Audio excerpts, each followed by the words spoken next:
Hi, I'm Claire Tompkins, the Clutter Coach, and this is the Organize Your Life podcast. I am passionate about organizing because it makes my clients' lives so much easier, more relaxed, and with more time to spend the way they want to. In every podcast in the show, I'll lay out a simple organizing concept, and I'll tell you why it's important. I'll also include an action step at the end so you can start practicing right away. My specialty is chunking down this big topic so it's not overwhelming.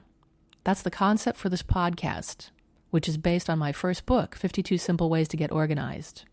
The book is available on my website and on Amazon. I work with clients in person in the Berkeley, California area and via email and Skype, so you don't have to be local to me. Visit the Hire tab on my website or email me at claire@cluttercoach.net. If you like the show, please rate it and review it. To do that, go to my website, cluttercoach.net, and scroll down for the show notes. Each show notes post has a link to leave a review in iTunes. I would so appreciate that. Okay, on to the podcast.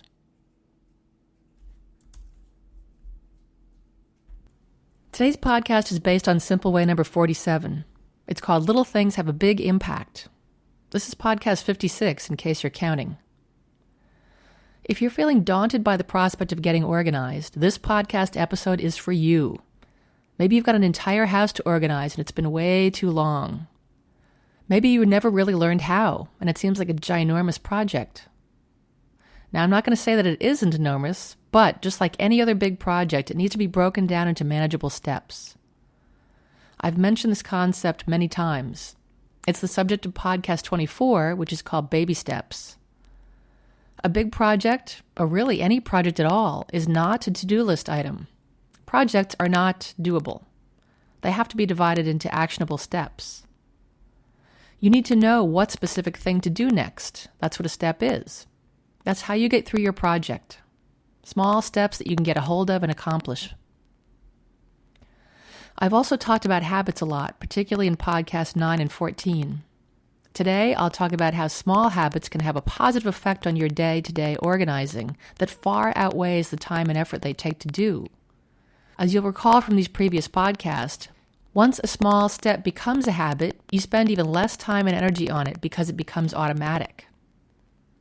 Here's a little suite of steps that will go a long way to keeping your home orderly. This is a routine for coming home from work, but you could adapt it to coming home from wherever you come home from.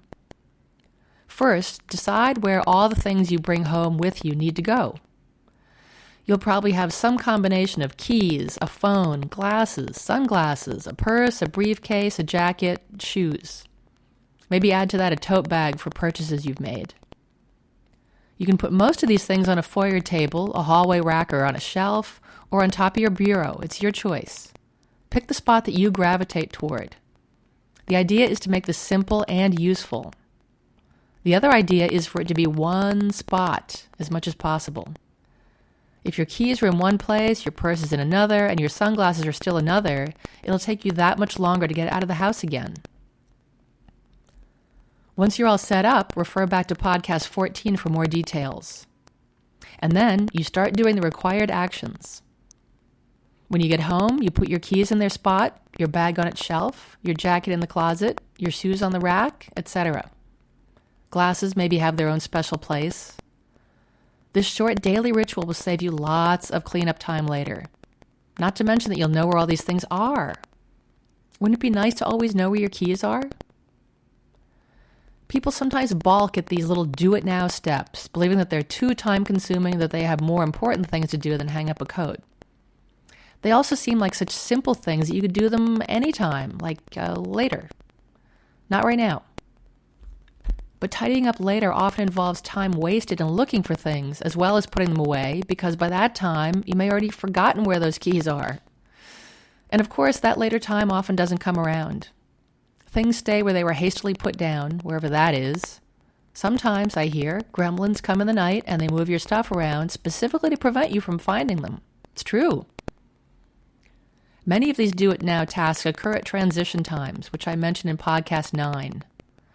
These are times between activities, such as leaving home for work, getting home from work, finishing work on a project, finishing dinner.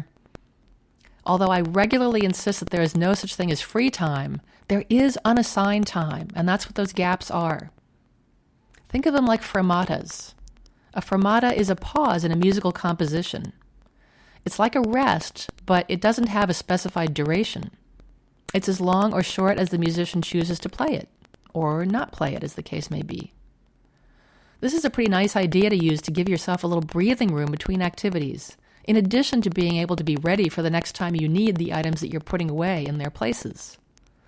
Doing these little things can help you transition to the next thing, feeling more prepared. So what you can do right now is, well, here's the big question. Are your keys where they belong? If not, go find them and put them there. If they don't yet have a good spot to live, choose one that's the most natural go-to spot as you leave the house. Hey, thanks for listening. I'm Claire Tompkins, the Clutter Coach.